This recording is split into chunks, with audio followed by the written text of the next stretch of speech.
अस्सलाम वालेकुम रहमतुल्लाहि व बरकातुहू। करंट अफेयर्स और इससे रिलेटेड जनरल नॉलेज के इस वीडियो के ज़रिए उर्दू के इस कारवां में आपका इस्तकबाल है। इस वीडियो में शामिल सवालात की प्रैक्टिस के लिए आप हमारे Telegram channel Arkham academy join कर सकते हैं, जिसका लिंक डिस्क्रिप्शन में दिया गया है। सवालात के शुरू करने से पहले आप सबसे गुजारिश है कि वीडियो को लाइक और चैनल को सब्सक्राइब ज़रूर करें।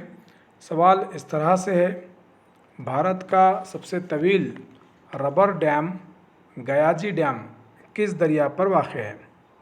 4 ऑप्शन हैं, फाल्गु, लोनी, मांजिरा या कावेरी। और इसका सही जवाब है फाल्गु। भारत का सबसे तवील रबर डैम यानी गयाजी डैम जो है वो फाल्गु दरिया पर है। फाल्गु दरिया कहाँ पर वाक़ है? ये बिहार में वाक़ है। यहाँ पर आपको 3 बेसिक सवाल आपको मिल जाते हैं। पहला ये कि भारत का सबसे तवील रबर का डैम कौन सा है? वो गयाजी डैम है। दूसरा, गयाजी डैम जो है कौन सी दरिया पर वाक़ है? वो है फाल्गु दरिया पर। तीसरा बेसिक सवाल जो मिल जाता है कि गयाजी डैम किस रियासत में है? तो गयाजी डैम बिहार में है। हाल ही में इसका इनाग्रेशन हुआ है, इसलिए ये करंट अफेयर्स में आया है। अगला सवाल है, भारत ने नामीबिया से चीता किस नेशनल पार्क के लिए बरामद किया है? 4 ऑप्शन हैं, पेंच नेशनल पार्क, कन्हा टाइगर रिजर्व, कूनू पालपुर नेशनल पार्क, पन्ना नेशनल पार्क। और इसका सही जवाब है कूनू पालपुर नेशनल पार्क। इसके अलावा ये जो 4 नेशनल पार्क हैं, ये चारों नेशनल पार्क मध्य प्रदेश के अहम नेशनल पार्क हैं। अक्सर इम्तिहानात में किसी न किसी नेशनल पार्क के ताल्लुक़ से सवाल आ ही जाता है। तो ये चारों नेशनल पार्क मध्य प्रदेश से मुताल्लिक़ हैं। अब यहाँ पर सवाल ये है कि भारत ने नामीबिया से चीता क्यों बरामद किया? वो इसलिए कि 1952 में चीता भारत से मादूम हो चुके थे, यानी ख़त्म हो चुके थे। इसलिए 2009 से भारत ने चीता को दूसरे मुल्कों से बरामद करना शुरू किया। चीता जो कि दुनिया का सबसे तेज़ ज़मीनी जानवर है, लेकिन भारत में 1952 में ये मादूम हो चुका था। अब ये जो हम आए दिन ख़बरों में सुनते रहते हैं कि वहाँ पर लियोपर्ड ने हमला कर दिया, ज़ख्मी कर दिया, वो क्या है? तो यहाँ पर एक बात क्लियर कर दूँ कि चीता और लियोपर्ड दोनों में बहुत फ़र्क होता है। चीता जो है दुनिया का सबसे तेज़ तरीन ज़मीनी जानवर है, जिसकी स्पीड 100 किलोमीटर पर आवर से भी ज़्यादा होती है, जबकि लियोपर्ड जो रहता है उसकी आधी रफ्तार होती है। इसकी पहचान उस पर उसके जिस्म पर मौजूद जो धब्बे होते हैं उससे किया जाता है। यहाँ पर आपको 2 अहम जनरल नॉलेज के सवालात मिलते हैं। पहला ये कि दुनिया का सबसे तेज़ ज़मीनी जानवर कौन सा है? दूसरा ये कि मध्य प्रदेश के अहम नेशनल पार्क कौन से हैं? अगला सवाल है, US open 2022 tennis tournament men's single किसने जीता? 4 ऑप्शन हैं, चारों के चारों बहुत अहम हैं। और इसका सही जवाब है कार्लोस अल्काराज़। कार्लोस अल्काराज़ ने US open 2022 tennis tournament men's single जीता है। और ये जो रनर थे, यानी किसको हराया है कार्लोस ने? कार्लोस ने कैस्पर रूड को हराया। ऑप्शन बी जो है कैस्पर रूड, ये रनर रहे और कार्लोस अल्काराज़ ये विनर रहे। इसके अलावा ऑप्शन ए जो है ईगा स्वियाटेक, ये यूएस ओपन 2022 वुमेंस सिंगल्स की फातेह हैं। तो यहाँ पर 3 अहम सवालात आपको मिलते हैं। पहला, मेंस सिंगल किसने जीता? दूसरा, वुमेंस सिंगल किसने जीता? और तीसरा जो सवाल है कि मेंस सिंगल में कार्लोस अल्काराज़ ने किस खिलाड़ी को हराया है? अगला सवाल है, किस रियासत ने यूनिफॉर्म सिविल कोड के निफाज के लिए कमेटी बनाई है? उत्तर प्रदेश, गुजरात, उत्तराखंड, मध्य प्रदेश। और इसका सही जवाब है Uttarakhand.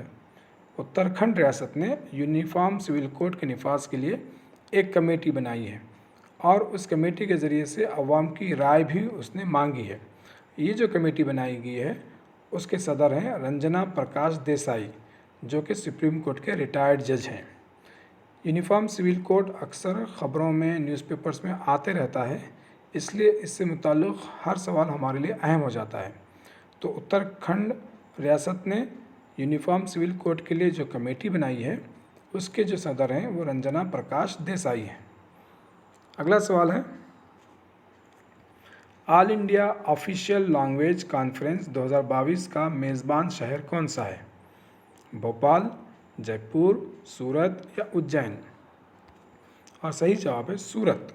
All India official language conference 2022 का मेज़बान शहर है सूरत। और ये कॉन्फ्रेंस हिंदी दिवस के मौके पर मुनक़िद की गई और हिंदी दिवस जो है हर साल 14 सितंबर को मनाया जाता है। अगला सवाल है, बांग्लादेश के किस शहर में मैत्री सुपर थर्मल पावर प्रोजेक्ट कायम किया गया? ये चारों बांग्लादेश के अहम शहर हैं, ढाका, खुलना, चट्टग्राम और राजशाही। और सही जवाब है खुलना। बांग्लादेश के शहर खुलना में मैत्री सुपर थर्मल पावर प्रोजेक्ट कायम किया गया। ये हमारे लिए क्यों अहम है? ये इसलिए अहम है कि ये जो सुपर थर्मल पावर प्रोजेक्ट है ये भारत की मदद से कायम किया गया है। अगला सवाल है, यूनाइटेड किंगडम के नए राजा कौन हैं? 4 ऑप्शन हैं और सही जवाब है यूनाइटेड किंगडम के नए राजा प्रिंस चार्ल्स सुवम हैं, जिनको अब किंग चार्ल्स सुवम कहा जाएगा। और ये क्वीन एलिज़ाबेथ सुवम के इंतकाल के बाद नए राजा बने हैं। अगला सवाल है जो कि बहुत अहम है, इंसानी तरक्की के इंडेक्स 2021 में भारत का मुकाम क्या है? 154, 146, 132 या 191? और इसका सही जवाब है 132। इंसानी तरक्की के इंडेक्स 2021 में भारत का मुकाम 132 है और ये 191 ममालिक के सर्वे के बाद जो रिपोर्ट बनाई गई उस रिपोर्ट के मुताबिक भारत का मुकाम 132 है। आप कह सकते हैं कि 191 ममालिक में भारत का मुकाम 132 है और ये report United Nation Development Programme के तहत जो रिपोर्ट पेश की जाती है उसके ज़रिए से इंसानी तरक्की का इंडेक्स बनाया जाता है। अगला सवाल है, 36वें नेशनल गेम्स कहाँ मुनक़िद होंगे? गुजरात, छत्तीसगढ़, केरला या तेलंगाना? और इसका सही जवाब है गुजरात। 36वें नेशनल गेम्स गुजरात में मुनक़िद होंगे, जिसको ऐसे भी कहा जा रहा है कि 36वें नेशनल गेम्स गुजरात। अच्छा, और ये गुजरात के किस शहर में मुनक़िद होगा? ये गुजरात के 6 शहरों में मुनक़िद होगा, जो कि 27 सितंबर से 12 अक्टूबर तक ये मुकाबले जारी रहेंगे।